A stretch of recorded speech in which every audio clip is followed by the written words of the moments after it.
Ida. Hello, everyone. You know who this is, yet you have absolutely no idea. Of course. Wow. Somebody gonna be famous. Real famous. I sit here writing to you now with my exceptionally long penis buried deeply and warmly into my vagina butt. Isn't that neat? Julie Hunter 77 has joined the game. Call 911. This place needs to be swatted. It's obnoxious. You have a bully cabal.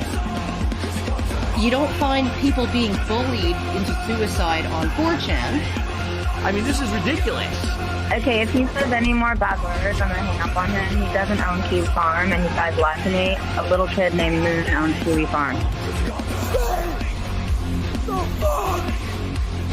How do they make this more and more epic every time? We'll defend ourselves. I'm sorry, I'm a soy-filled bitch and like videos. Aim. If we get Donald Trump just to tweet out, I mean, just a tweet that mentions the hashtag Gamergate, it doesn't necessarily matter how you use it. Man, the blue check marks are going to shit their fucking pants. It's 2019. I can't believe anybody believes in a spinning fucking ball of water. True. Especially when Jim finds out, he's gonna just give me so much shit. One never knows when the homosexual is about. I've had over 1,000 rejections in real life, 2,000 rejections online, so that's 3,000 rejections total. I aim as well as possible. I aim for obese women, ideally ugly and obese. I would do anything just for a 300-pound ugly white girl. I said it's not even hot outside. You are not allowed to bring him to the hospital. No, you get no permission to fucking do it. You gotta be kidding. It's just like this declaration, right, of male dominance. Put that in your pipe. I definitely cheated on Super Mario with Sonic the Hedgehog. Stop doing this stuff.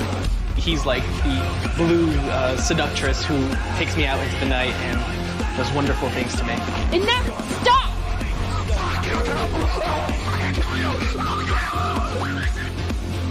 How can a Yorkshire Terrier live in the wild?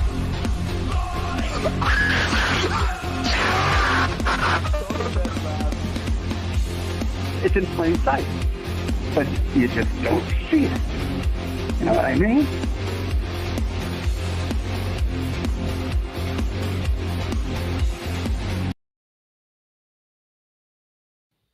Well, hello there, chat. How you doing? Welcome back, or welcome to the fine edition of Rogue Takeover. And as usual, I have the man that makes the AI sing in the background. That's Sparky from Sparky's Tech Corner. How you doing? What's up? Well, I mean, we've delayed on the great tariff war of 2025, I guess. So it is interesting. It is interesting. Yeah, otherwise, not much. That was fun to watch. It's kind of stupid because Mexico got their delay first for the month, and then all of a sudden Canada gets their delay for a month, and either side is saying, "Oh, they did this great deal." I honestly don't care. It's a tariff war. It's not going to be beneficial for anybody, except for the people selling the stuff. Otherwise, we as consumers. We ain't earning anything. I'm just sitting here watching it, going, I love the shit plenty. It is. It's all over the place. Fuck me, Jesus Christ. But it's like, okay, so we're gonna. So it basically about we're gonna tariff you this much. Oh no, we're gonna tariff you this much. No, we're gonna double it, but we're going to hold off for a month if you agree to these demands. Yeah. Okay. Yeah, it's weird. It's weird. It's like, so, but I mean, look, we gotta look at it like this though. Trump did initiate it. Oh, he did. Oh, he did. Yes, and he brought parties to the table. Yeah. I mean, for the good or for the bad, it is what it is. I don't know if he truly saw exactly how much damage he can do to the United States based off of this terror stuff. So I don't know. I mean, it's bad enough that both Mexico and Canada have You stakes in gotta the team. you gotta do it strategically. You and do. That's what it kind of looks like it's doing. We hope. So can it go south real fast? Oh yeah, it Oh, can. definitely.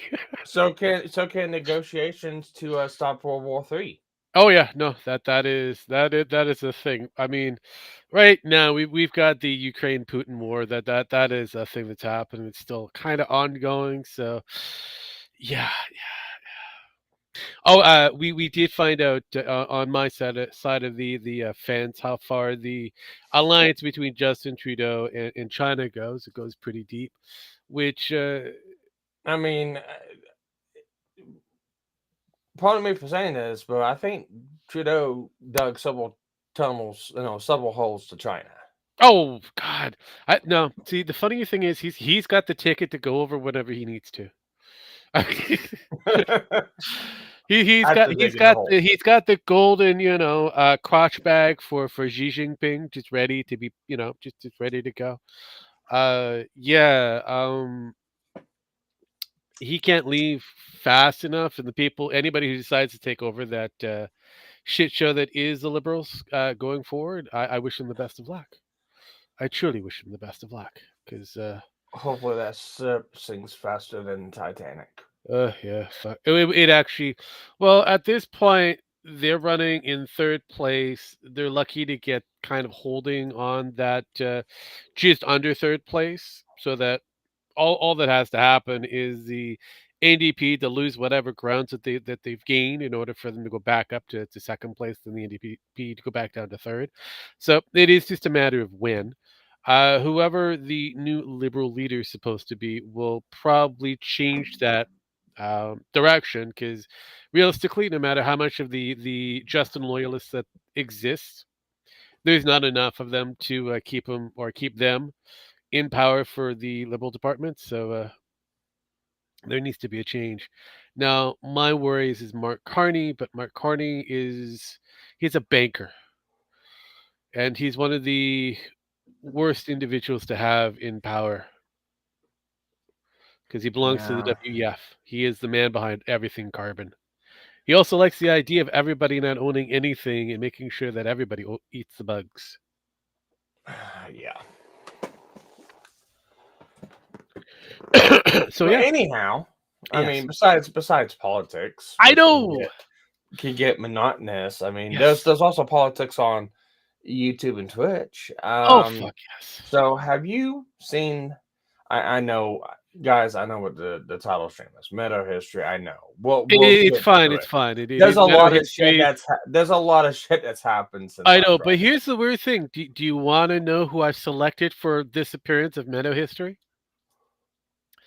A blast from the past, from the grave, you could say. A certain interview, a good talk with Mr. Metokur, aka Jim 180 Jim, and the man that was talking to him, Coach Red Pill. Oh God! I heard the words.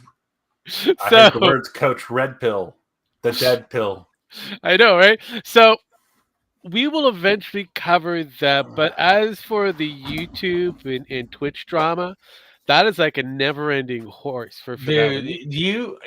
Look, I know everyone's opinions on Ethan Klein. Trust me, he's not my favorite person either.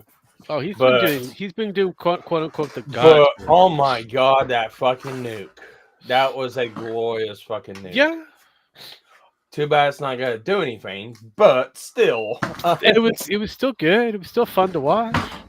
Oh, dude, it's like I actually found something that I agree 100% with Nicholas Diorio with. Okay. You probably agree with it too, Rogue.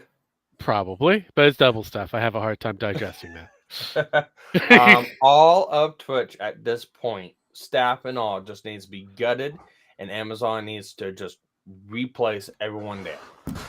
I wish I wish Jeff Bezos the best of luck on that idea. All of YouTube and Twitch needs to be replaced outright, but not going to happen anytime soon. Yeah, well, and Nick also said the same thing. It's never gonna. It's wishful thinking, but it's like that's like the one thing. Is like, yeah, I can actually side with you on that one. The idea is commendable, but I have to put the blame on both parties here, YouTube and Twitch, because they've been battling each other ever since Twitch has been a thing. YouTube has got their panties in a bunch because it was a new player that showed up out of nowhere. They're like, holy shit, who's this? And they tried to keep them out of business, and it didn't work. I do know this much. We probably do need a reaction to the H3H3 content new. Eventually, yes, we will have to do a... We need to either on GNF or we pick a random day and we just go, hey, we're gonna... No, that is definitely going to be within the GNF spectrum because that is where it hits. Plus, we'll have more data on exactly what the fallout is because I always like approaching it from the last few hits. Well, I know this much. I know Denims really does need to scratch a sniff at the bottom of the fucking deepest pool there is. Yeah. I mean, right now the Thor hits keep coming and very interesting. But yeah, no, like I said, I actually took a look at his analytics. They haven't really dipped that much. They're really. Here's the problem when it comes down to what I stated earlier. When it comes down to he's Thor, got it locked in. He is locked in. He's got his Jennings that are locked in. But the other thing that throws me quite interesting a loop is that Night Media. They've locked in all of their players, making sure that they don't dip below a certain threshold. Yeah. I mean, you don't have to look at Thor to find that one. All you have to do is go to Asshole Gold and to see exactly how far he's been dipping. Yeah. So, and he's locked in with Knight. So, kind of weird. Even though he's been fine. He's been fine with all of his bad takes. He's been fine, which is weird. Kind of go to the bot farm's got to be going. They're all like broken clogs. They are. They're right every now and then. Yeah, but my God, they're wrong a lot of the time. Oh fuck yes. All right, we're all here. The class is here. This is from 2017. That's right. We're going back in time, folks. Yes. So you're excited for this Coach Red Pill kind of interview with Mr. Metokur? Yeah, when he was still alive. I know. I've seen this. I've seen this like a long time ago. But yeah, I mean, we're rewatching history. That's right. Parts of history sometimes you're gonna end up having to re-go.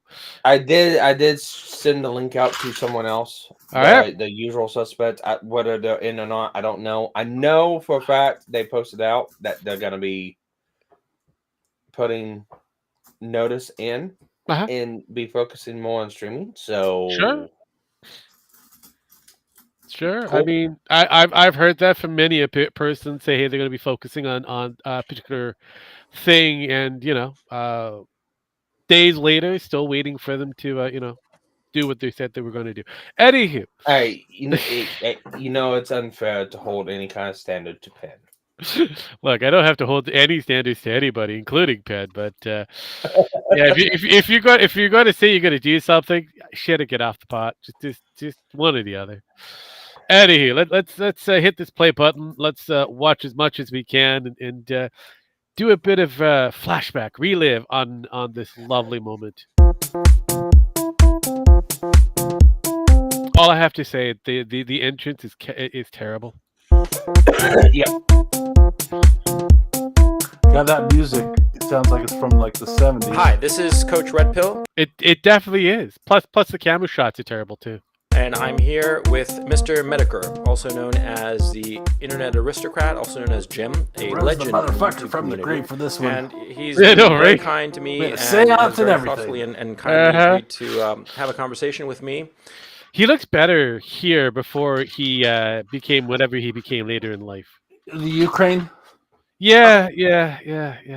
And then he was killed by Ukraine for some reason? No, before that, before he decided to go over to the Ukraine and all that, he looks a little bit more, I don't know, healthier. less hair, or that's been kind of because he did grow out his hair. He to looks make himself look like respectable somewhat. I know, because later on he grows out his hair, looks like a bittered old woman. Anyway, But wasn't he going for the trans look back then? I don't know, honestly. I really don't know. But the camera for the back the headshot is stupid. Stupid. It's funny you mentioned head back shot. Yeah, I know, right? And hopefully, I won't be one of his Tumblrisms. That's all. It That's might- my you- minor you hope. kinda That's, do that's all eventually, I can buddy. hope for in this Kinda do conversation. eventually. Jim, how are you? I'm doing fantastic. Just getting over the slight end of a cold, so my voice might be a little bit off. But aside from that, I'm doing great. Well, yeah, but you have to Danny take the right Bear is a drugs. night Still club. has the same You take shit the right drugs, and microphone. you'll be fine. Pardon? Still has the same shit microphone. Of course, hasn't changed. Or even if it did, it's the same kind of brand that he did that he did the last time. I mean, come on, good old faithful. I mean, I have the same microphone from 5 years ago. There you go. Doesn't really say much of anything. Yeah, It there works, you it go. works. Yeah, Of course. I'm loaded down with Sudafed. So what better way to start the day, kind of thing? Huh? Sudafed. NyQuil and Sudafed. Sudafed. I mean, that's what I'm on right now, as a matter of fact. So good to know. I good believe to know, it. You know, It's got a powerful kick to it. It yes, would. it does. You know, that, He's drinking the out of his Green coffee cup Goblin right really now. works. Uh-huh. Yeah, it'll knock you right on your butt. Yep. Yeah, that's why they call it the Green Goblin. Anyway, I'm so glad that you're on, and in all seriousness, you really are a legend in the YouTube community, and I wanted to jump right into something that I think that I personally am very interested in hearing Could your you just take opinions a as to I where know you think it's YouTube is probably going. cycling Because through, we've all heard about the just on apocalypse, a we've all frame heard about shot. the restricted stuff that's been going on, and I'm genuinely interested in what your views are insofar as the future of the platform is concerned. I guess my vision for where the future of the platform is, I think what we're seeing It's gonna is shit a itself. kind of a muscling in by corporations that were kind of more in the realm of television. Mm-hmm. I think wasn't that's wrong. not just advertisers. I think that's the actual television companies that are producing content. No And I shit. think they're looking for ready-made platforms that they can just easily move into that have a pre-installed base. Wow. It's almost like I foresaw this, and you foresaw this, and everybody else foresaw Just foresaw this because they were hurting. I know, right? Well, Mr. Beast being one good example for TV like platform. Unfortunately, he sucks balls. And then you got somebody like Thor, who's Well- got a TV like platform. Only those of little kids, from what we know. So, Well, wow. Anyway, let's continue. And I think kind of with the adpocalypse and just YouTube in general with their terms of service and kind of their guidelines and where they're going, I think they're trying to ready it up. I think we're going to see a very bizarre merger of kind of older media and newer media with them trying to shift on over into it. And I think that's going to push out a lot of the independent people that were looking for the, I guess, advertising model to pay for them. When I kind of look at television stuff, numbers are down. I mean, most kids, most people, when they want to watch some entertainment, they're going online to do it now. They don't want to watch television.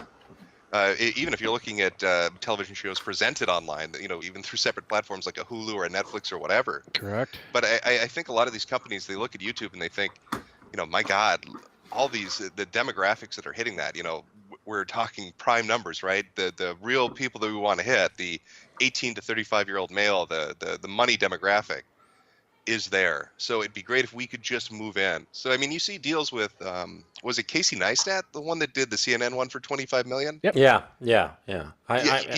They bought the audience. I mean, I see no other reason for that deal.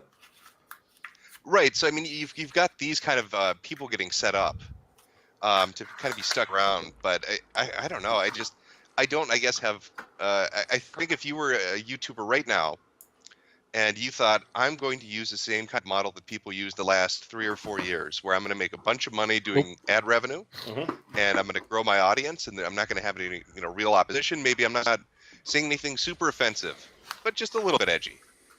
I think that's those days have passed. You need to find an alternative model to pay for your brand. I guess you can't rely on advertisers to do it for you.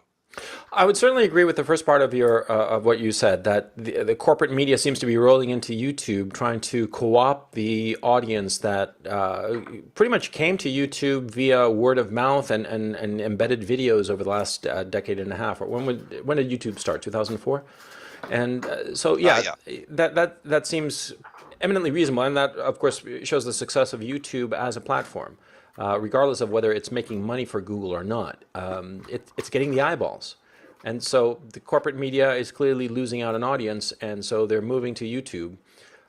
The thing I object to, insofar as YouTube is concerned, is something that I objected to the generalized economy, which is, you see, you have the centralization, a monopoly, basically. He almost sounds of reasonable. one platform for He was an entire reasonable industry. before he became and that crazy. I find is exceedingly dangerous.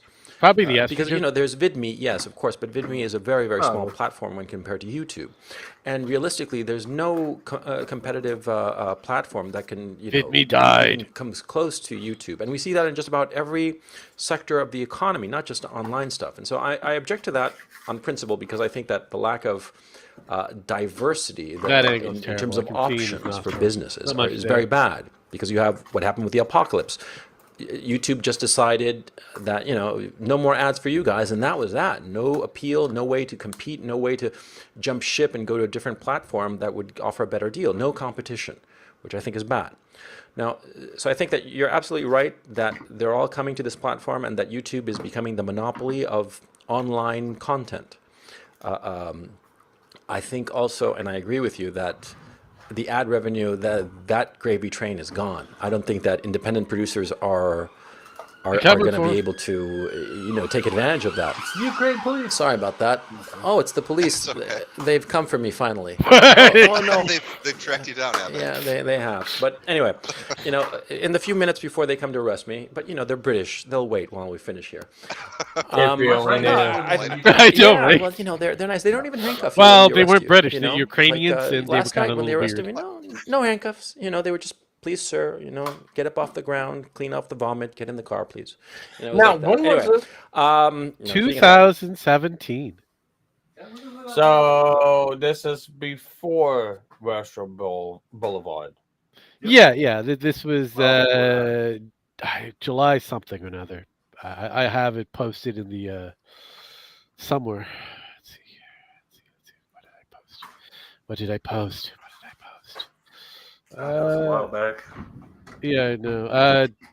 July something. It just says July. So July 16th, I believe, 2020. 2017. I got it all posted up there. So yes. So yeah, this is before, actually, just after the whole Gamergate fiasco. It's just as everything was dying down and kind of where everybody's kind of establishing themselves or reestablishing themselves. Certain players, new players came in. Coach Red Pill was becoming, somewhat of more of a political kind of pundit to a degree, before he kind of went all weird and angry Red Pill. So, and then later became a bitter old 70-year-old looking woman to stormed Ukraine during the war and turned up to be dead. Yeah, it is what it is. It is what it is. But, Case of Rosarov. Yeah. But right now he's living in the UK, nice and happily. So there's that. The issue of ad We should have stayed. The ad revenue is not coming back to the independents. That seems clear to me, and I think that YouTube just realizes that insofar as the smaller content creators, they don't have to share the revenue. Where are they going to go? Even people you would think are relatively large, that have maybe 1 million subscribers, where are they going to go? That's the thing. And so I think YouTube, with the adpocalypse, realized, hey, we're not paying them any more money, so we don't have to pay them any money of the ad revenue. We don't need to share it with them, and they're not. But I think that they're going to share it with a privileged few, such as Casey Neistat, such as the Young Turks. And so, I think that my vision, and you tell me if you think it's wrong, Casey Neistat is trying to do sort of pretending to be an indie, even though he's a part of CNN, right? I don't know if you saw recently, he had sort of a little bit of test video of what this new news organization that he's doing with CNN is going to look like. And it looked very DIY, almost purposefully naive DIY. and childish looking, right? To really accentuate that DIY, do it yourself DIY rather. Oh man, I'm dumber than I realized. DIY aesthetic, but you see what I mean? I think I think I know what you're talking about. There was a marketing campaign. God, this was it's really famous. It was actually atrocious by Sony when the PlayStation Portable came out. Right. Called "All I Want for Christmas is All I Want for Christmas is a PSP." Okay. And it was a viral marketing attempt to make it look like some underground hip hop duo that lived in this crazy New York apartment. And all they wanted was a PSP for mom and dad, so they did a cool rap video with like moose heads on the wall and step ladders for no reason, and like slinkies everywhere. And somebody, easily figured out that this was Sony trying to viral something. And it was so cringy. It was so bad when they try to do that. Like, if you have the money, just use the money to make yourself look like you want the thing to look good. Don't try to do the, oh man, I'm just one of you guys. I'm just a regular Joe, with my handheld camera and my cardboard set. I mean, come on, nice set. You got $25 million. Yeah, exactly. You can afford to make it look nice. Yeah, exactly. Actually, that DIY aesthetic is looking so cheapy that it's looking like he's greedy. That he's just not wanting to let go of any of that 25 million to add a little production value to his thing. I mean, yeah. But I think that more and more of that kind of bullshit, lying media approach is going to proliferate. I mean, because I think that the corporate suits figure that, it has to look crappy, but they don't recognize that the content itself is honest. For instance, I always think of Shoe on Head. I think that her videos look crappy as hell, but there's something oddly compelling about her. But it's not because of the crappy way that she films the thing. It's her. I mean, she's got that she's interesting, and that's why you want to watch her. But I think that the corporate people are sort of like copying the wrong things. I don't know. But be that as it may, you would agree, I mean, you said, and I agree with you, that the advertising revenue is not coming back for the indies. What do you think is going to happen? Oh, no, that's gone. Yeah. What do you think is going to happen to like the medium-sized people like Philip DeFranco? Because frankly, Philip DeFranco is I see what he's trying to do, and I'm really looking forward to what his project is going to turn out to look like. But I think he's not going to make it. I mean, I hope I'm wrong, but I think that with the adpocalypse and the fact that they're not giving him any ad revenue, I think that he's screwed. Not really. What do you think is going to happen to mid-sized guys like DeFranco? Now, when you're talking about DeFranco, he was the one that was talking about starting up his own site, right? Or am I thinking somebody else? Yeah, he was the one. Okay. Yeah, he okay. Like he basically. Yeah, that's a pipe dream. I'm just going to be honest. I mean, I know that's pessimistic to say, but I've seen people attempt it before. I think TJ the Amazing Atheist tried to.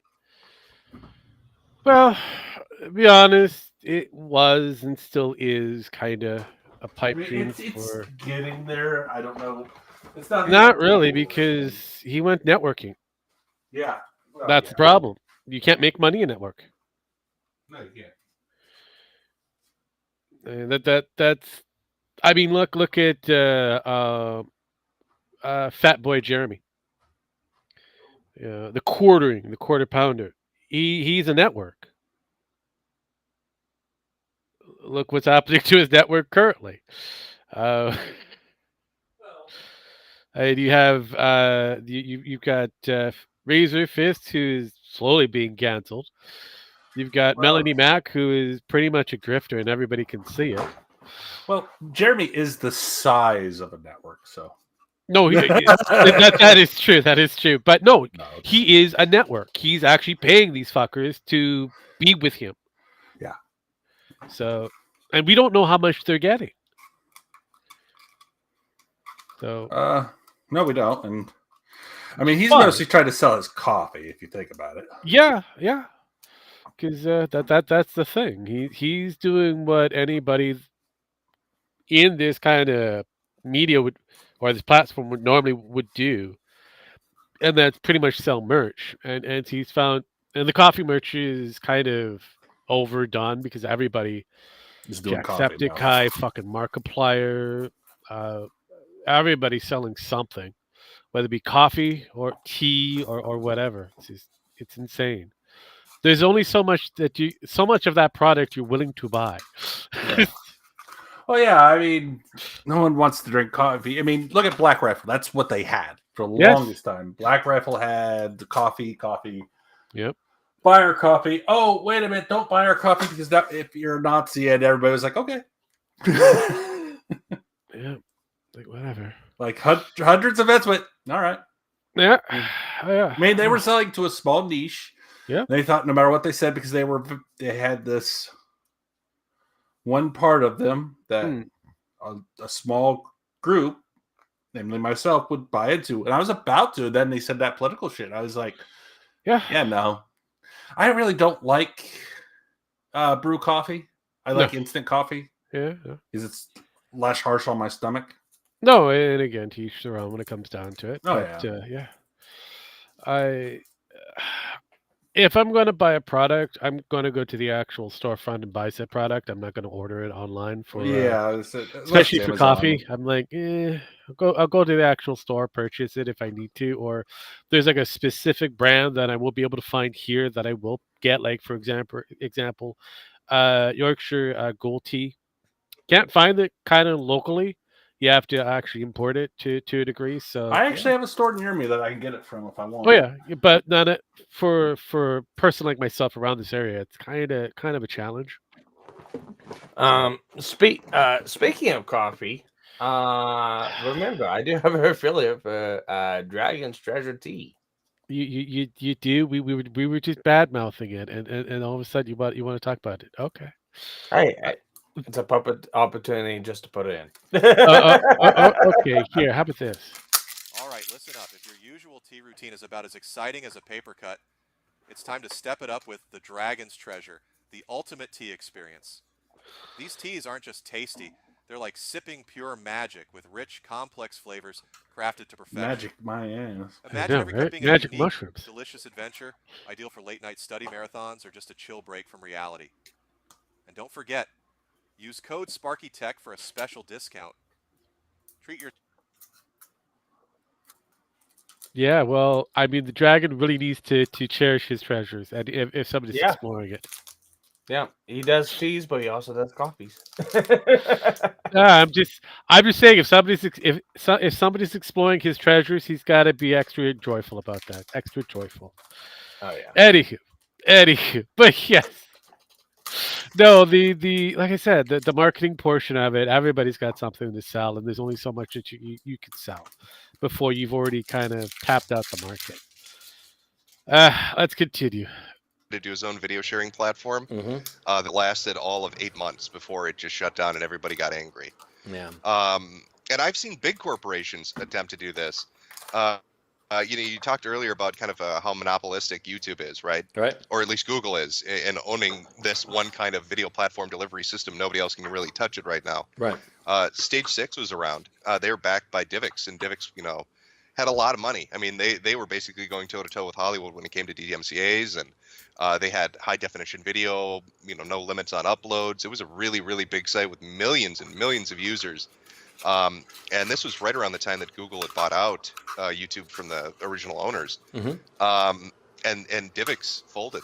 Now, granted, there were reasons for it. I mean, they had come up with some ridiculous boardroom fight that led them to kind of go down that decision. But even at that point, it was a losing proposition, looking at kind of the money that it was draining from them. Yeah. It was just insane. There was no way they could, even if they worked out a deal with Hollywood, even if they got the DMCA thing resolved, even if they got advertisers in there, they had a deal with Yahoo for installing, their search engine, that kind of stuff. Not Yahoo. Didn't come close to covering the cost of even running the site for a month.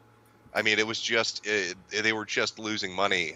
And another thing, too, I find really interesting, kind of talking about the monopoly aspect, was it in it was like late 80s, early 90s that, and I was talking about this last night, Bill Gates was getting hammered.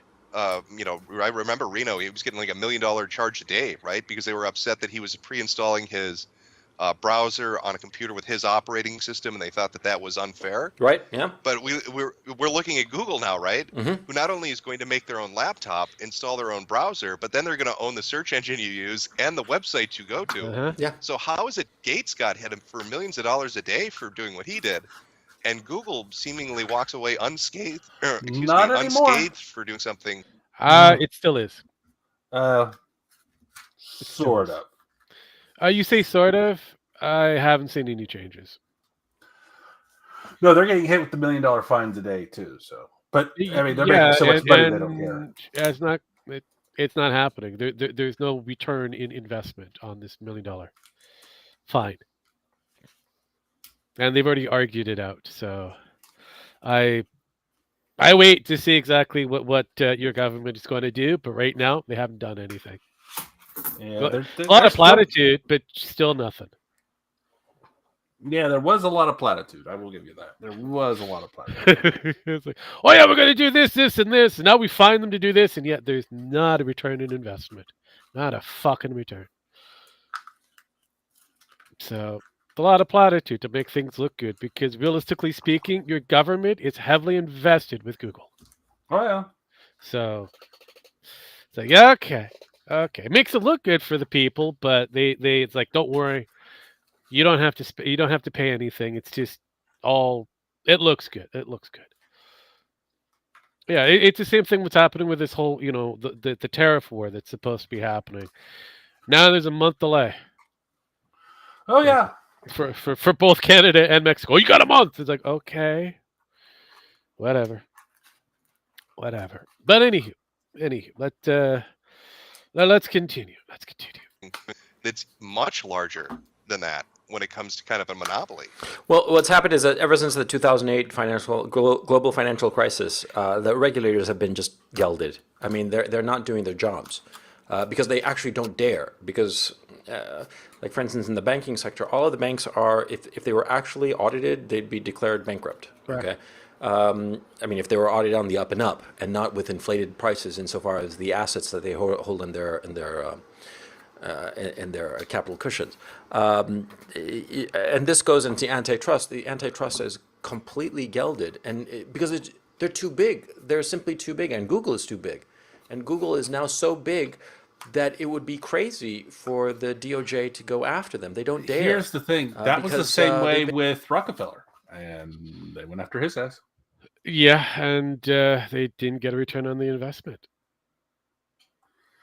So we'll see what happens. I mean, no, that's basic. I mean, I have heard of all of the different. We're going after these millionaires, billionaires on paper, blah blah. They went against Vince McMahon. They got the money out of him too, and said they were going to get the money out of him too, and there was still no return on the investment. It's all platitude. So until I actually see something actually happening, it's just talks. It's the same thing that's happening with this tariff thing. Until the tariffs actually happen, it's just talks. It's just people getting up in arms to get the better deal. Whatever the deal is, I have no fucking clue. You probably don't even have a clue. It's a fucking weird deal that no one fully understands. It could be the factor that, hey, they just want to fucking reach around from so-and-so. So they send so-and-so over to get the reach around. The deal is done. Probably. So it's just more likely that was the deal, but the reach around failed. So yeah.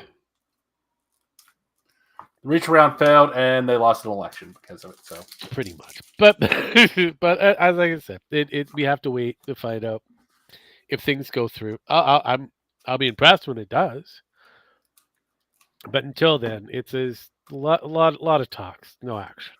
Been co-opted, and so, but that's another conversation. What I'm interested in, you did a really great video about CNN. I mean, you were fucking, and I completely agreed with that. Okay, and I mean they were basically blackmailing this Han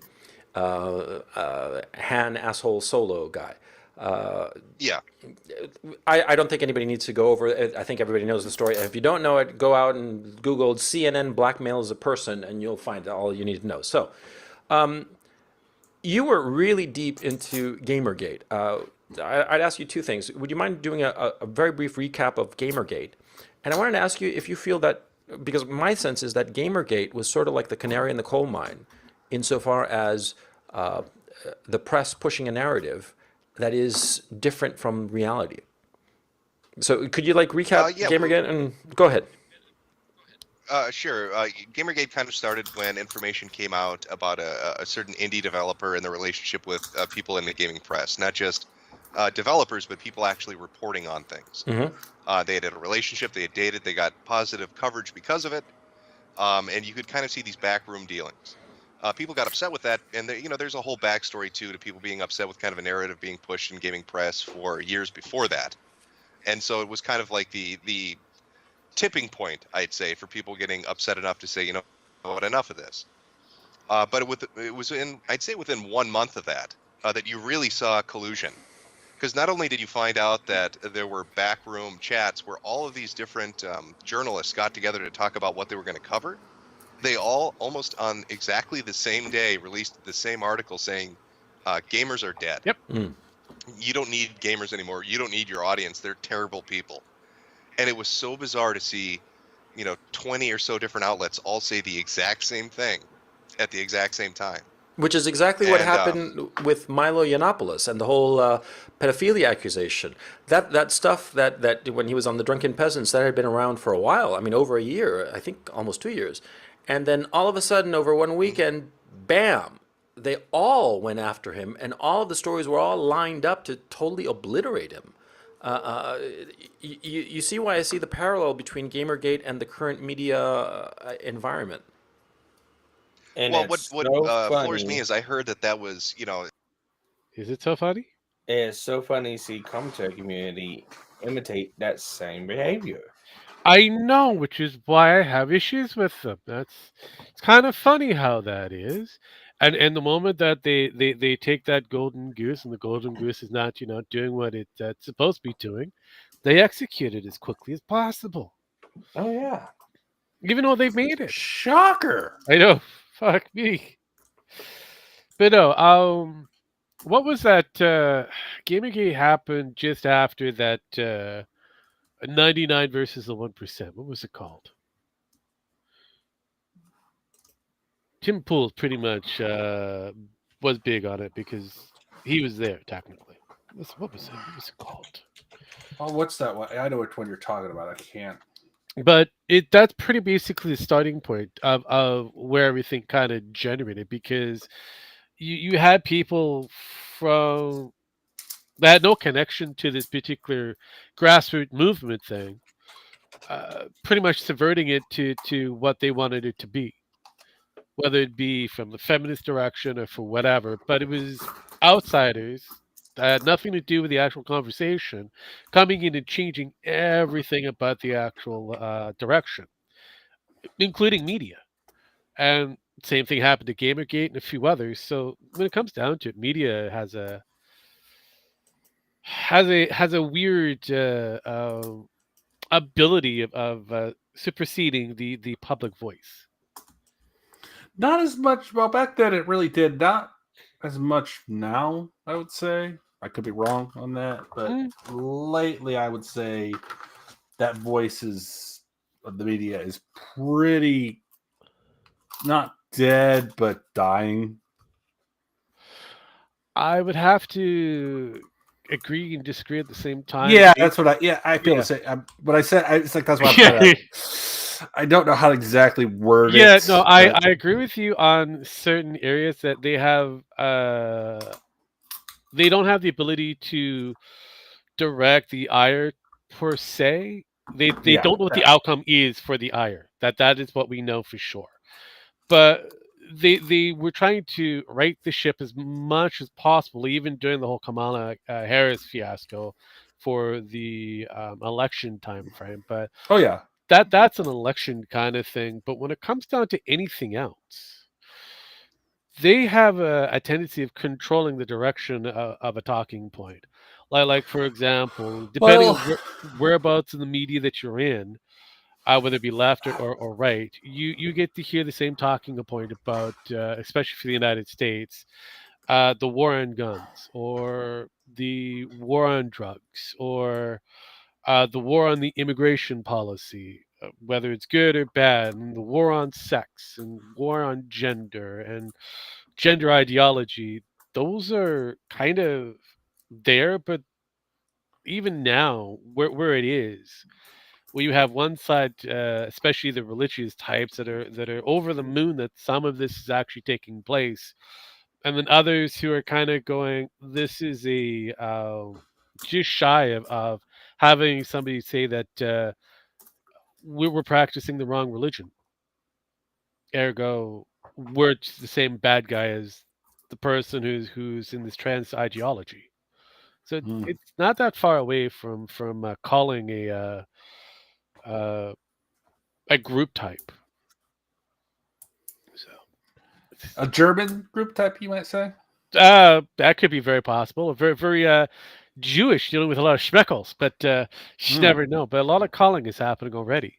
It's kind of weird. Kind of weird how it is. I mean, for the good, for the bad, it is what it is. But I'm only thing I can actually say is finally the T in the Q are far away from the L, the B, and the G.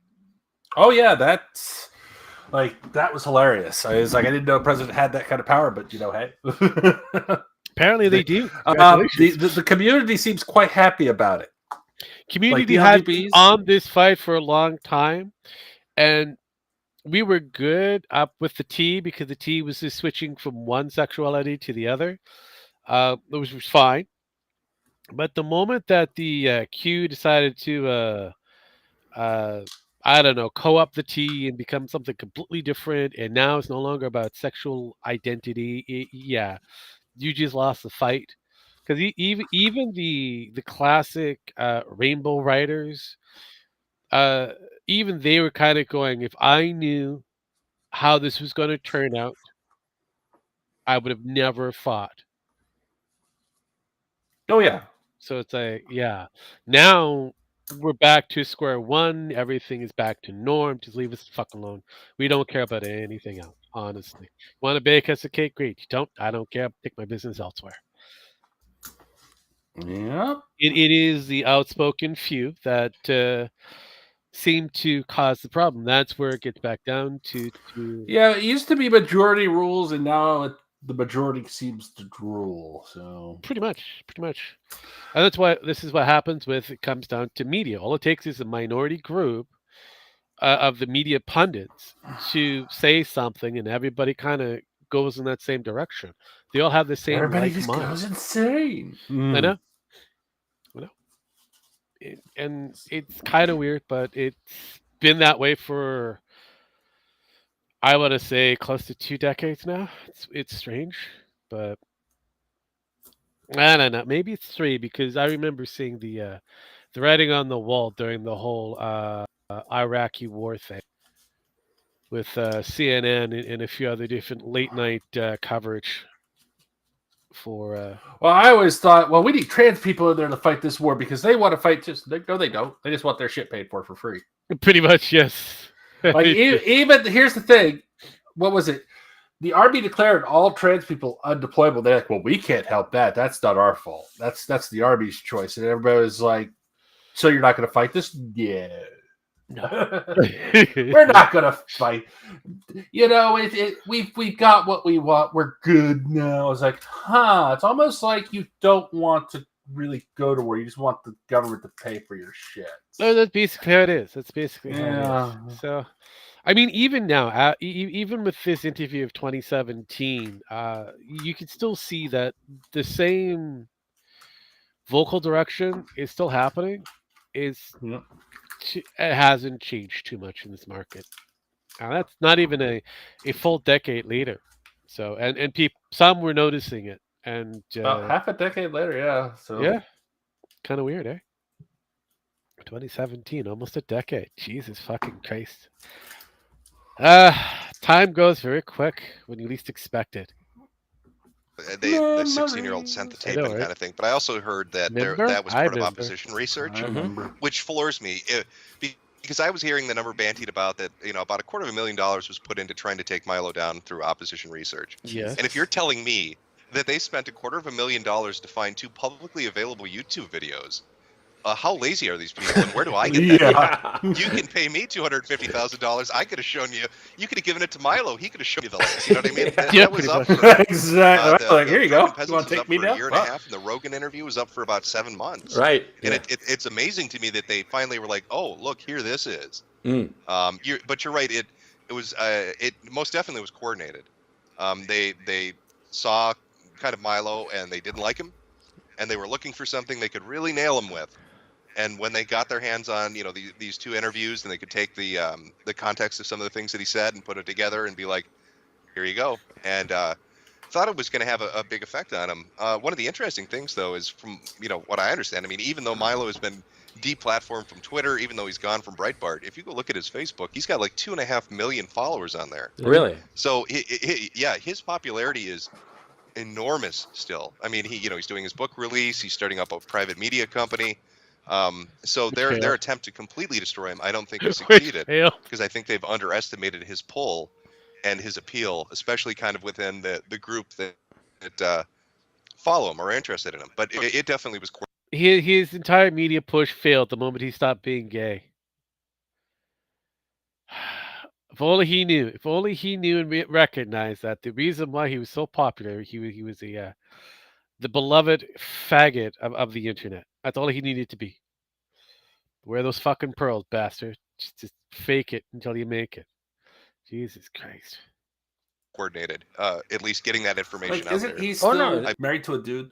No, he divorced the fucker. Oh, okay. I thought he was still married to the No, he divorced the fucker, came out as straight, and his career plummeted.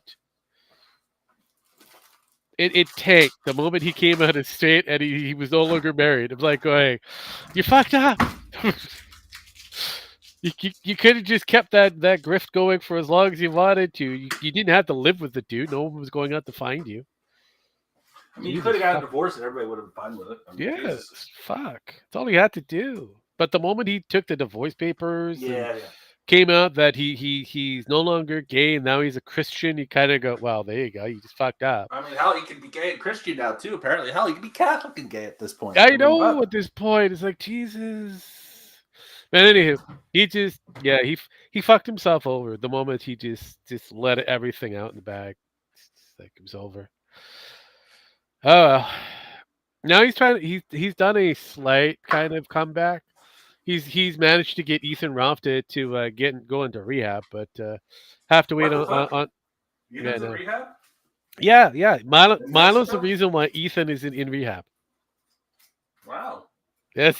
So that bastard. Yeah, we'll have to find out how that. Yeah, we'll have to. I mean, I don't know. There's always the success story and then the fall of Ethan again. So yeah, no, that is a possibility. But right now, Piglet is behind quarters and being a good piggy that most piggies are in Mexico, and I guess waiting to be slaughtered. But yeah, he's sobering up. We can only wish it was. Yeah, right. But he did his goodbye speech. He thanked Metokur and Milo for making him the man that he was, and now he's going to go into rehab to become a better man than he became. So it's like, okay. Hopefully it's the maid treatment. All we need to know is just look at the back of the cranium to see if there's any puncture holes. Put him in the shadow. What is it? The shadow vessels? Yep. What do they call them? I don't know what they call them. Yeah, you got from Babylon 5. Yeah. They take in the back there, or just kind of right where the eye kind of meet up near that area. There's a couple of puncture holes there. Yeah, just Milo said I could become sober again. Yeah, you're sober now. He put something in my butt. I'm sober again. Yeah, praise the Lord. God damn it. Like I said, we have to wait for this next page of the Piglet story. But in the meantime, we have. Hopefully, it's a mass deletion of everything he has. We can only wait. We can only hope and pray. Maybe when we get lucky one day, but today's not that day. The thing is, it's the internet. We'll have another Ethan Ralph next week. So. I mean, we've been watching the supplement versions of the Ethan Ralphs. They're not as funny. Nicholas Recader. Yeah, we got Nicholas Recader. Recader said I could pee on your grave. We got Nicholas Recader. We've got Thor. We've got a few others. I mean, fuck, we're watching major AAA companies finally coming to the realization that they broke. So they broke. So yeah, it all depends on where your Ethan Ralph spectrum is supposed to be. Yeah. Place is trash fire. Fuck, I'm watching Razor Fist still sees over the factor that I mean, I'm honestly, he's just kind of trying to ignore it. And I mean, Not I guess working. that's the way to go with it. But it is, but it's not working for him. He needs to go away for a minute. Yes. Where's he going to get those YouTube moments?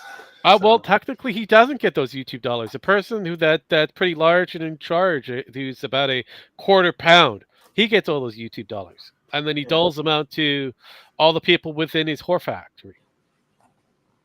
That's what a networking is. One person gets all the money. Or he bails some fuckhead out of New Orleans. Yeah. Who is writing a book for his daughter about the occult shit that and how they're related to occult royalty. Technically, I'm related to a duke, but you don't see me pawning that shit off. I'm related to a fucking Scottish queen, but who the fuck cares? But you and that means you and my wife are too, because I think I know that Scottish queen. My wife relates that one too. Yeah, not hard. I mean, she was around the block a few places. That family was around the block a whole few places. Yeah. But no, I mean, who the fuck cares? Yeah, no, he's a certain Stixie boys decided to double down on the owl demon narrative and write a book for his daughter based on his study and where his powers come from and all that kind of stuff, so that she knows as she grows up and grows older that all she has to do is bow down to the darkness and allow the darkness to do what it does naturally. I don't know. Hell, it even snowed in New Orleans, and he actually claimed that he was the reason for it to happen. Who knew?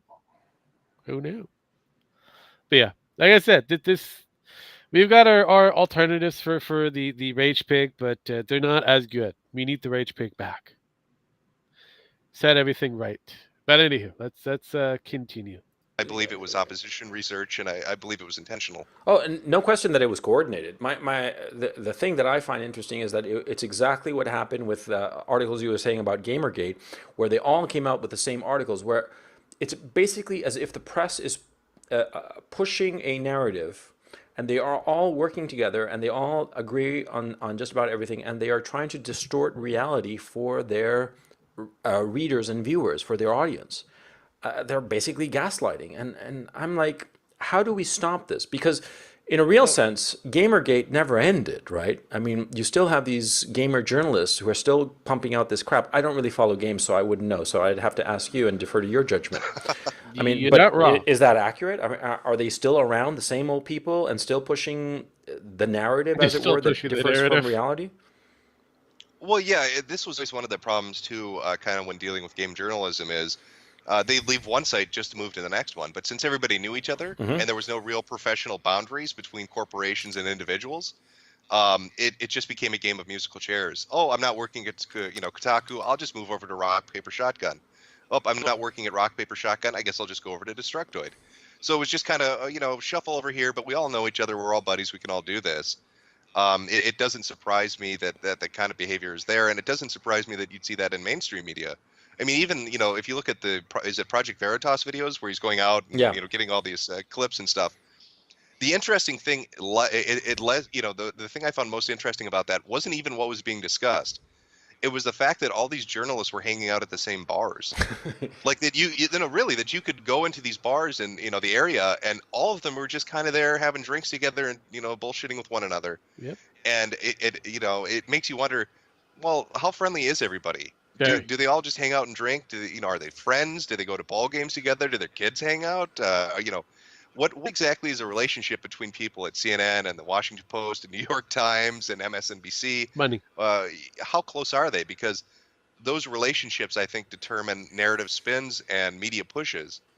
And you know, yeah, I definitely do see the parallels. I see what you're talking about. And it's just it's creepy, and it kind of goes back even to what we were talking earlier about, kind of with CNN and NISTAT and kind of pushing into YouTube and wanting that platform. It feels like they know their I guess pull isn't as strong as it used to be, and they think if they emulate what's popular now on the platform that's popular now, that will bridge the gap and fix it. Yeah. The reason I was asking where the gamer journalists were now and how the relationships between gamers and the audience for those publications and those journalists, what the relationship was now, because I was wondering if there is a clear parallel between the two events, that is Gamergate and the relationship of the journalists, and now the current MSM and CNN and all that crap. I wanted to see if we could perhaps extend that that analogy and see how the relationship has evolved, or if it stayed the same, whereby the gamer press is still pushing a bullshit narrative, SJW narrative, or politically motivated narrative, and the audience is still there and sort of like passively sucking it up, you know, because Still there. I mean, I don't know, because like I said, I don't really follow gaming. I don't quite understand gaming, to tell you the truth. Still I grew. I think. Go ahead. I'm sorry. I think what we're seeing, and I think this was going on even before Gamergate, and I think this might even play a little bit into the MSM thing. But I think what we've seen with YouTube, especially as a platform, where you had game journalists who wrote about and reviewed product, right, and they release information, and then you saw all these independent people kind of come up, Let's Players, reviewers, people like Total Biscuit, and so on. And they started kind of drawing away that audience. And, you know, I think that there's a parallel there with mainstream media, and we're seeing alternative media. I think the same thing's kind of happening. But when you're looking at the gaming press, no, it really hasn't changed, to be honest. I mean, it's still just as bad as it was. Even after Gawker lost the lawsuit, you know, with Hogan and Thiel backing them, it just got sold to a new, oh God, what is it? It's the Spanish. Yeah, Univision. Yeah, there you go. Yeah, but same people still kind of working there. Same articles still coming out. You know, they're still talking about the same stuff. Yeah. None of that's changed, and I think they're angry, to be honest. And I think they were angry for a while to begin with, because they see this platform and this audience being drawn away, and they're like, how can they do that? Why are they getting that heat? Why are people being drawn to it? So no, nothing changed. They stuck to their ways. I think they're still just as bad as they were to begin with. But are the audiences because they smaller? never really. Yeah, no, that yeah. I'm sorry, I'm kind of meandering. I think I blame that on the Sudafed. But I think the audiences were always shrinking. Okay. People want content delivered from people they connect with, and game journalists just have kind of lost the plot. Yeah. And the guy that they're watching making the funny jokes with the goofy voices on YouTube is more interesting. Yeah. So they want to get their information from them, and I think that's the same with the mainstream media. Do I want to watch Anderson Cooper? No. Or do I want to watch somebody on YouTube who will tell me basically the same informational facts, if you could even call CNN giving you anything like facts, but will give me the same informational facts, but they'll do it in a funny way, or they'll do it in an entertaining way. And I think television's losing that audience too. Yeah. You know, it plays into everything, really. Yeah, I think that the mainstream media is they're just playing their cards very poorly, and also. Look, you were mentioning before how all the journalists hang out at the same bars. I don't have a problem with journalists all hanging out at the same bar. What I do have a problem with is that all of the journalists think the same. That is the problem. That there is absolutely no diversity of viewpoint. Why? You started thinking like them that's the thing that drives me a couple years up later. The wall. I know, right? COVID did mess a lot of people up. Yeah, you did. Look, Penn, you're there. Hello, what are you doing? You trying to pretend that you're playing video games? Trying to pretend that you're playing video games? I can see you, Penn. Well, you have a link. You know how to use it. She's either over here watching, or she's over at Gator's channel watching. Oh, she's watching Gator. No, she's not over there. Of course she. Why would she do that? Why would she do that? Yeah. It is what it he's is. playing Final Fantasy VII Rebirth. I know. That's why I said she's playing. She's pretending to play the game. She just has it on and LARPing. She's not actually playing. Yeah, most people. Go ahead. I said, which we will be raiding over to his channel. Gator? Yep. God damn it, Gator. You fucked it up again. You have one job. One job. Yeah, he caused Ralph to go to sobriety. Right?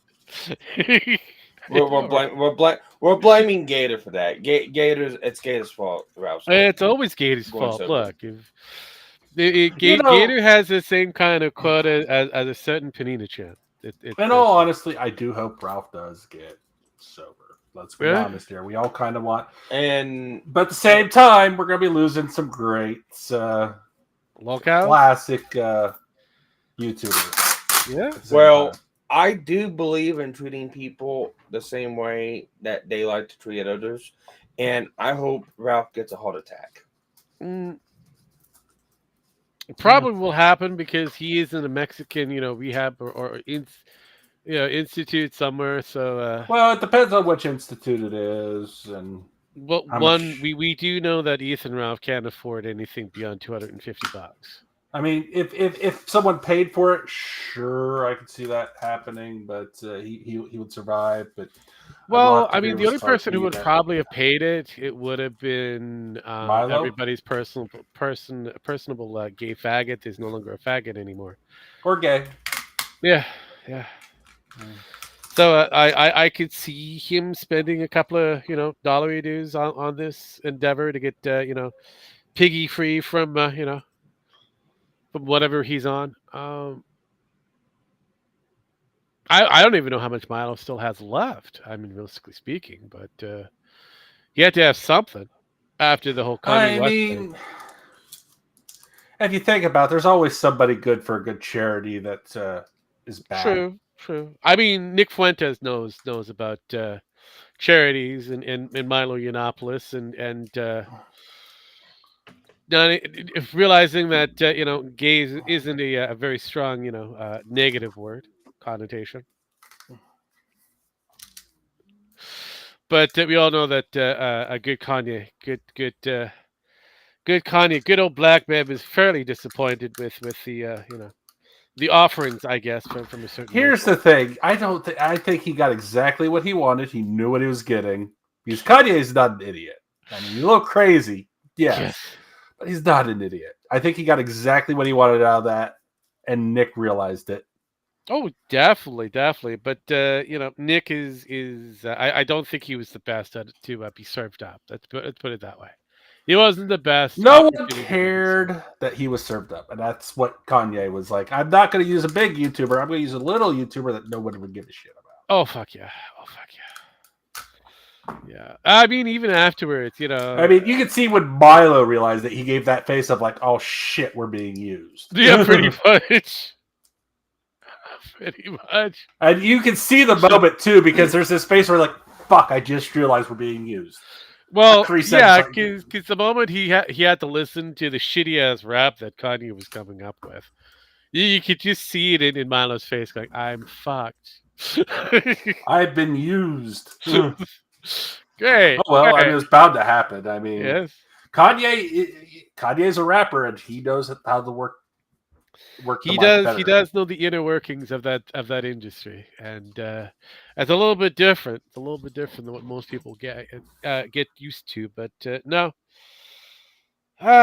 Yes. Let's continue with this lovely interview. It is kind of gives us a little bit of member bears a reminder to the plates that we're facing today, because they haven't changed.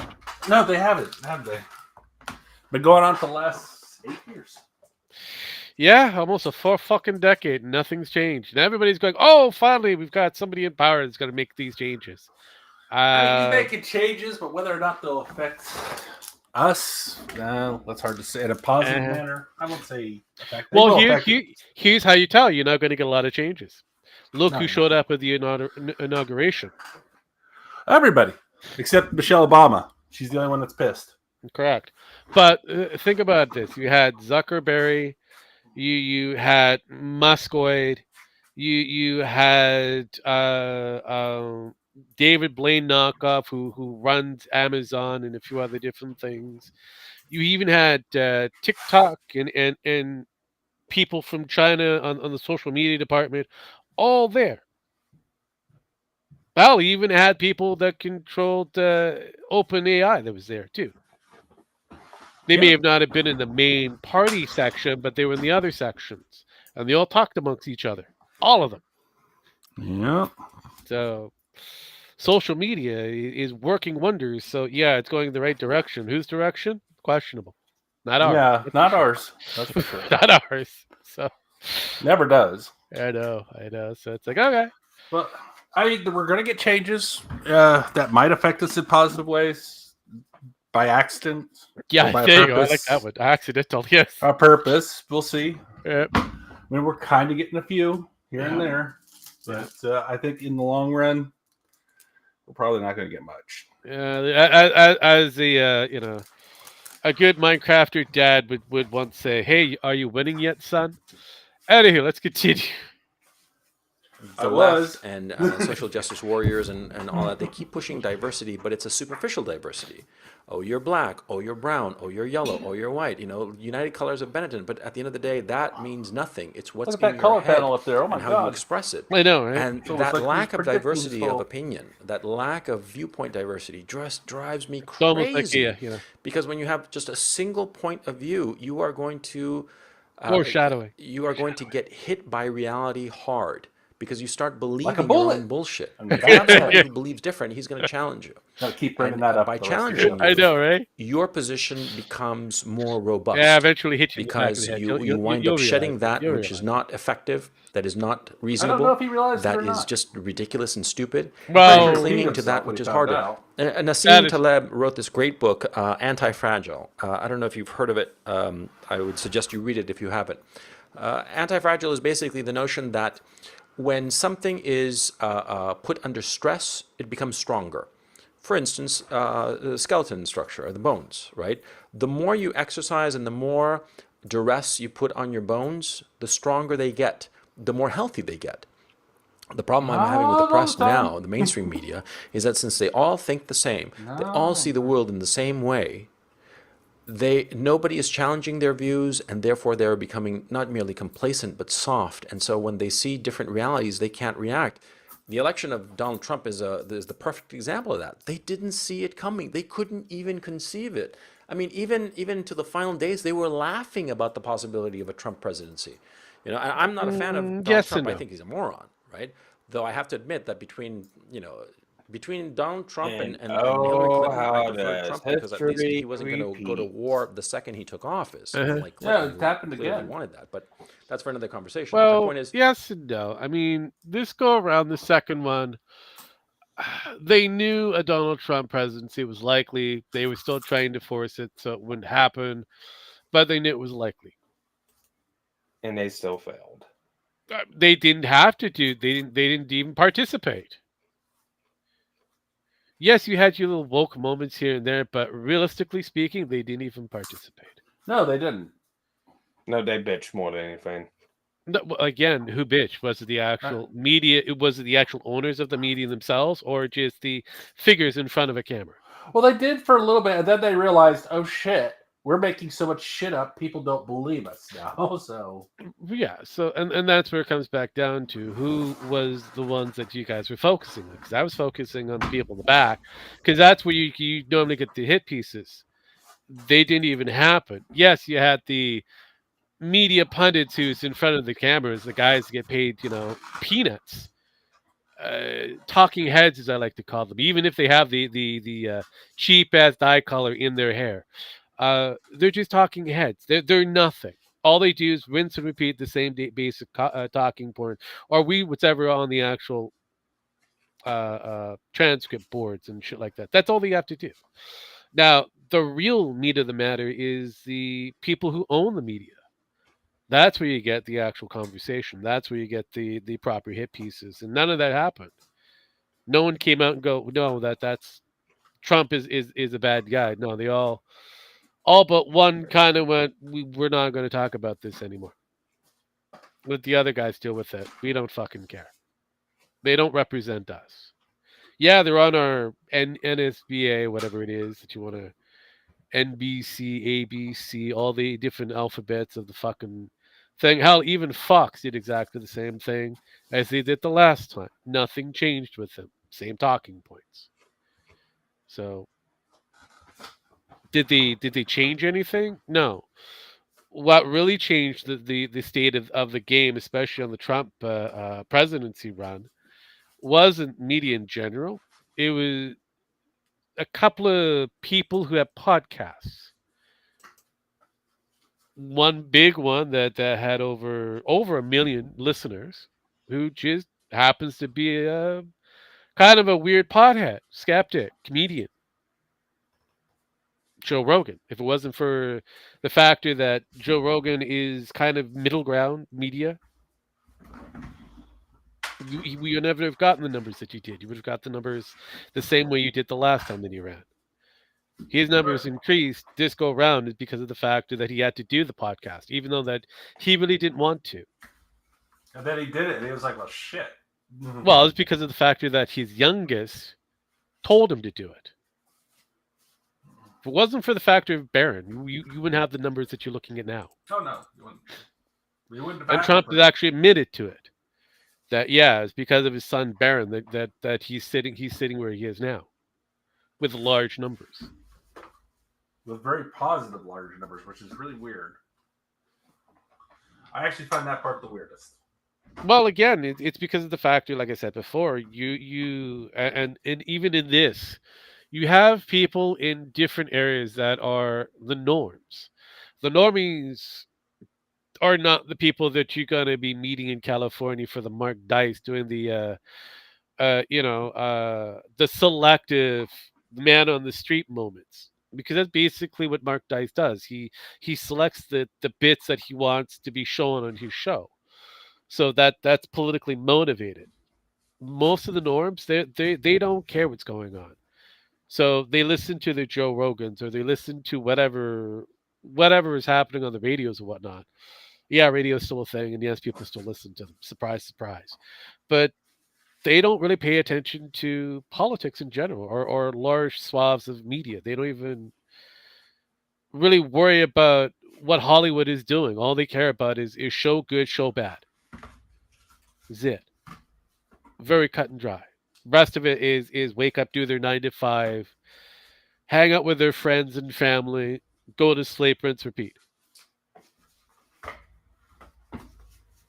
So, having somebody like Barron, who, like it or not, who's a bit younger, understanding, and kind of into the, because he's a gamer, weird as it is, but he's also a giant monster of a man. Oh God, yeah. So, I mean, he's as tall as I used to be. So I really mean, yeah, you've been crushed, so we get it. But no, and that's where it is. It comes back down to. And so will he someday, my life. But I don't want to see that downfall. But no, even for the his presentation that he did for Inauguration Day, he looked more presidential than his own father. Like he was said, a fucking that president. kid is going to be a fucking monster if he ever is political. So I don't mean in a bad way. I just mean. No, but I get it. I mentioned that I got it. It's a monster of a man. He's got huge potential. But I've said 100 times, that kid, once he's going to get revenge on fucking all of them. Oh yeah, because here's the thing: he was just sitting in the background. They decided to fuck with him. He's like, all right, game on. Yeah, well, I mean, and he's not a stupid idiot. He's not. He learned from his mom. We'll just put it that way. Oh fuck, he's learned the Ukrainian way. And I think she's. I don't think she's Ukrainian though. She is Ukrainian. Is she? She is Ukrainian. Baron is half Ukrainian. That's good. I always thought that she was from someplace else out of no, Ukraine. Really? Yeah, cool beans. Either way, that's why when Ukraine happens, it's like, don't you have something to say about Ukraine? She's like, I don't like the conflict between either. No, of them. That's is, all she said. Okay. And they fucking like, oh, she doesn't. She refuses to have opinion. That proves that Trump is like, and they tried to say she was a fucking Russian spy, and her family was, and that's why her family had to move out of Ukraine. Yeah, even though they had nothing to do with that. They had to move out. Okay, I was right. She's Slovenian. It's still Ukraine.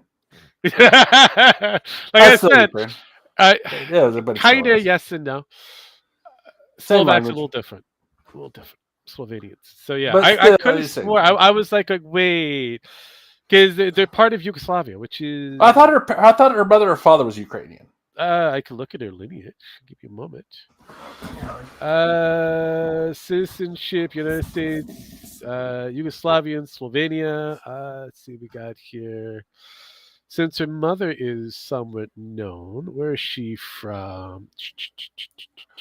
Slovenia. Slovenia. So they're both. I thought they had Ukrainian in them.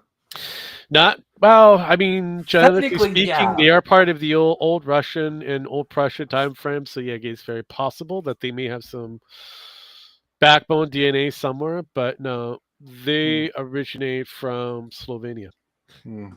So that's what I said. I was like, are we sure about that? I was kind of like, same fucking area. It kinda- It's like one line divides them. I mean, that's I it. get it. But people in Crimea is a little different than people in Russia and so on and so forth. Yeah, they say that. Yeah, but I mean, hell, it's kind of hard to judge a stone by a stone. It is what it is. But yeah, I was right at least. Well, oh, by the way, it looks like Pierre and Trump had a talk, and the reason they're holding off on the tariffs is because Pierre's like, "Hey, back off a little bit and let me take care of this here, and we'll work this out." So, no shit, because we haven't. Because Pierre had we haven't even gone back to. The government has not gone back to business yet. So Trump still has an anal boner against Trudy. I get it. Whatever. Don't fucking care. So that's a personal squabble that doesn't have to be on a political level. Yeah. And that's basically what we're looking at here: a personal squabble on a political level. And it's already pretty much over. I mean, yes, it just, I mean, you just gotta wait going away. 6 months. We're just waiting for the successors. Right now, I don't think Trump is actually paying attention to the big scheme of what's happening here in Canada, and I really don't blame him because he's American. And he doesn't need to because he's dealing with you guys and how to deal what's going to be for the best of your populace. Yeah. I'm not going to argue in favor or against him. It's just like he should just leave these personal shit alone while we here in dealing with something completely different is trying to figure out who's going to be the new fucking face. And the of same the thing's country. happening in Mexico too. Like they just, hey, we need time. We can't do it right away. Yeah, Like I mean, you have a we new need you to president take out there the who- cartels first for us, so we, so we don't get murdered in our sleep. Well, no, even then, we don't even know how long she's going to be president. Yeah, it's true. She's got an election coming up soon. Because all these people tend to be murdered in their sleep if they don't bow and cow down to the cartel. That's why I said a lot of platitude going back and forth, and I know who's running the show.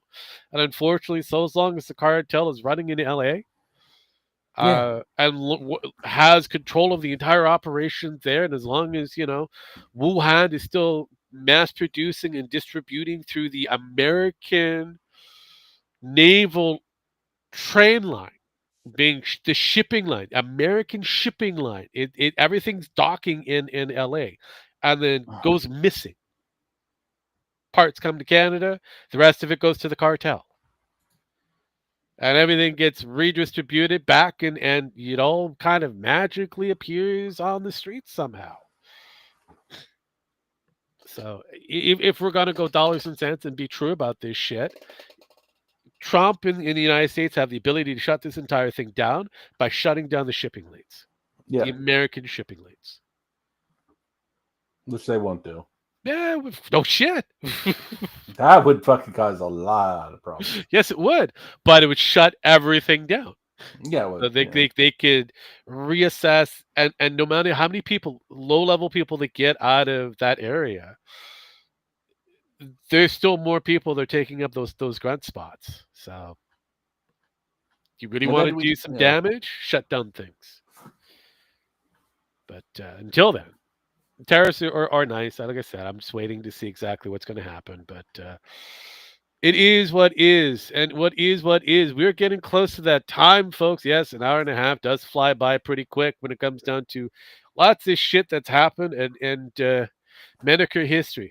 We did cover some of it. It is a very long hour and 43 minutes long conversation between the two. Doesn't get really spicy, we'll put it that way. They don't get really up in arms and start shit flinging at each other. It's very civil, I'll have to say. They're very civil. Well, I mean, this was what, like I said, COVID fucked a lot of people up in the head. And Coach Red Pill was one of them.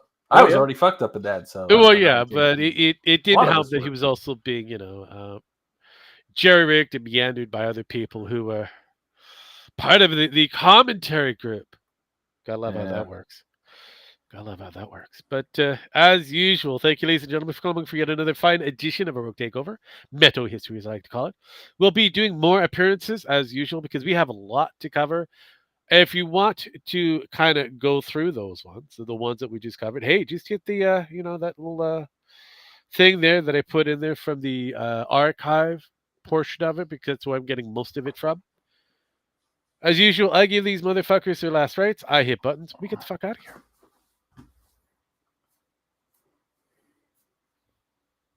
I got really nothing today. It's kind of been a boring day, and I'm just kind of burnt. Well, shit. Only in my pants. There's Sparky only has shit in my pants. I know There you Sparky go. gets There it you all go. over his hands. Completely different thing. Sparky. But he's dead, so we're Sparky going to is call. fell asleep. I know. Well, he's dead. He's probably dealing with a kid. So we'll talk to you guys later. Until.